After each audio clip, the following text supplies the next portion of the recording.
Hello everyone, in today's video we're going to be taking a look at the new No Escape Zone launch option for WRA. So what is the No Escape Zone? Well, basically it's a zone where when you fire the weapon, even if the target were to turn around and go full blast away from you, it would not be able to escape.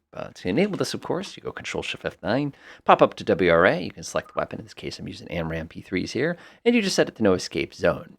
Now what makes this so interesting is for folks who are fans of things like BCS, you're going to see a very almost a commonality now, because when we take those shots with the No Escape Zone, it's pretty guaranteed to get a hit. Of course, the trick here is you have to get close enough to actually fire the weapon. So that's going to be an interesting exercise. So to set this up today, what I did is I had myself an F-16, surprise, and of course, over here, I've got myself a MiG-29. So what I did is on the F-16, we have a bunch of AMRAAMs, and on my buddy, the MiG-29 over here, I popped up a bunch of these lovely R-77s. We only have two R-77s here, but the fact of the matter is that our MiG-29 buddy is going to fire at maximum range. Our F-16 buddy is going to be firing at the no escape zone range. So what we're trying to take a look here is to see not only how the scenario actually goes, how do things work out, but we're also going to be interested in what the ultimate distance that they engage is. So let's see, we'll go ahead and get the F-16 in range. For anybody curious about how accurate the F-16 radar is, let's wait for it to acquire, and it's going to be a little yellow square on your little oh, there it is. What do we have for range here? 50 nautical miles is actually very good, so that must be a very up-to-date version of that particular radar. All right, so we're going to go ahead and order our F-16 to engage. Remember, this is going to be an automatic shot, so we're going to wait to the last second to take it. On the flip side, our MiG-29 here, I'm just going to say, go for it. Switch back over to the blue side so we can kind of see what we can see here. All right, we're closing in. F-16 is kicking up the afterburners here, picking up some speed. Our MiG-29 is, see how the MiG-29 just cranked? That's the universal sign to say he's already launched on you. You're about to fly into his missile. Indeed, he has. Whoop! So then we're going to fire the last possible second here. And of course, the F-16 has not realized. Notice we fired, by the way, at a range of about 30 nautical miles, which I'm not going to call that ambitious. But remember, this guy slowed down quite a bit to take his shot, which is probably why we fired it. And there's the R-77 there. It's coming around.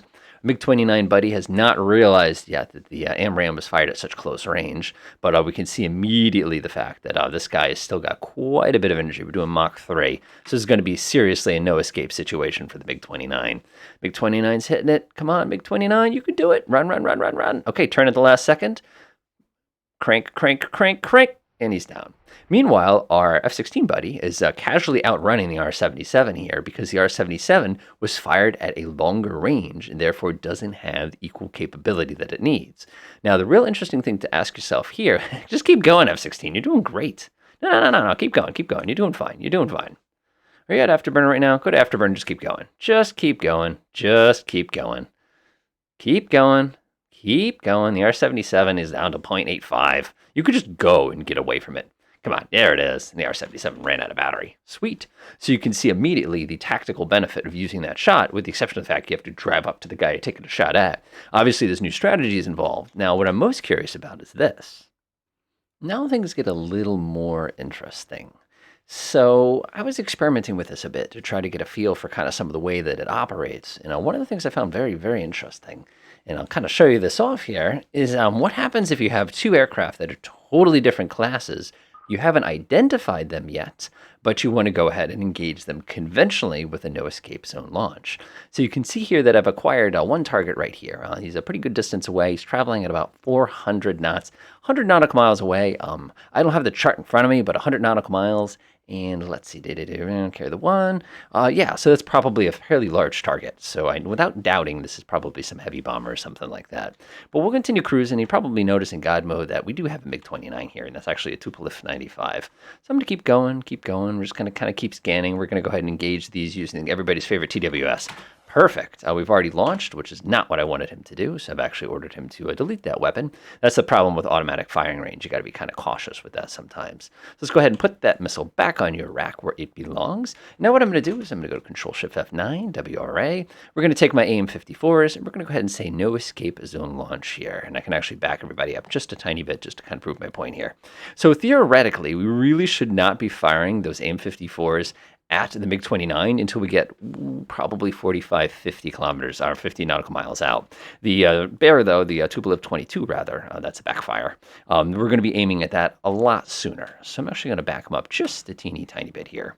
And we do have both of those acquired. I'm going to go ahead and just let it get a little bit closer. We're on just fire for grins here. So again, they're moving exact same speed. We can't identify either one of the... Oh, let me shut off God mode. No, we've actually identified them. How did we identify them so incredibly early? I'm very impressed with that. What do we use here? ANAAS. What is the ANAAS? Search and track. Okay, so we have identified them already, which is going to make this a little more difficult. So give me a moment. All right, that fixes that. So now we don't have a camera, so we're going to have to do this the old-fashioned way. So as far as we're concerned, these would be 2 targets that we're just picking up on radar. We should not have any other shots on. So what we're going to take a look at here is we're going to be interesting if to see whether or not we engage both targets at the same range, or we engage them at different ranges, given that they have different maneuvering capabilities. So we're cruising along. We're getting into that no escape zone launch. Of course, the MiG-29 is probably thinking the same thing we're thinking right now. And it's like, ooh, a MiG-14. MiG-14. Wouldn't that be funny? No, we have an F-14. Okay, so what happens? So our Tupolev 22 here received 1 missile at the exact identical range as did our MiG-29 here. So you can see the missiles are kind of cruising in. They're probably going to be taking their shots in a moment here. So now, of course, what happens is our poor Tupolev 22 is going to pick him up pretty darn early, spin himself around, and then start running here. Meanwhile, MiG-29, oh, there's the missiles, boom, boom. And it looks like none of those contacted, which is kind of what I expected. Now let's reset all this and crank up the speed of everything. Now, the thing you've probably been wondering this whole time is, how do we know when to fire the weapon? And it completely comes down to target speed. So what I've done here is I've got 2 different bogeys. One bogey here, they're both about the same exact range. We'll give the radar just a moment to kind of catch up to us. Perfect. So this one's 57 nautical miles away. This one's basically the same. The difference here, though, is this one's traveling 693 knots. This one down here is traveling 400 knots. So what we've done is we've taken our F-14 here, and we've set it to go ahead and use a no escape zone launch. So I'm going to flag both of these as hostile and watch what happens. So what we're going to have here is you're probably saying, well, it's the same target type. The F-14 is going to fire at the same range. That's not the case. As a matter of fact, notice my F-14 fired at the slower target first. This means you can potentially spoof the weapon into firing if you do a high-speed afterburner run right at it. So now the F-14 is launched, but this one, which is traveling twice as fast, remember, same type of airplane, has not been engaged yet. So you can see that this makes a really big difference. You know, if I've got a helicopter, you're going to get targets firing at stupidly dangerously long ranges. If you have something that goes Mach 1, you can basically trick the system with a no-escape zone launch to fire way, way, way too... Wow, he survived that. I'm not even mad. I'm impressed. And kersplatter. Nice. So you can see that it is not so much the type of target that matters, it is the speed of the target that matters. So hopefully this kind of reveals some cool things with the no escape zone launches. I think they're really, really wild. I can't wait to basically cheat by basically having aircraft, turn and burn as fast as it can, or run at them and get them to fire the missiles and turn around. There's a whole brand new set of tactics that we can take advantage of just to frustrate people. But again, remember with the WRA too, that you don't have to set this weapon to engage 5th generation fighters at that speed. You can actually tweak it so that it makes more sense for different types of targets. Enjoy.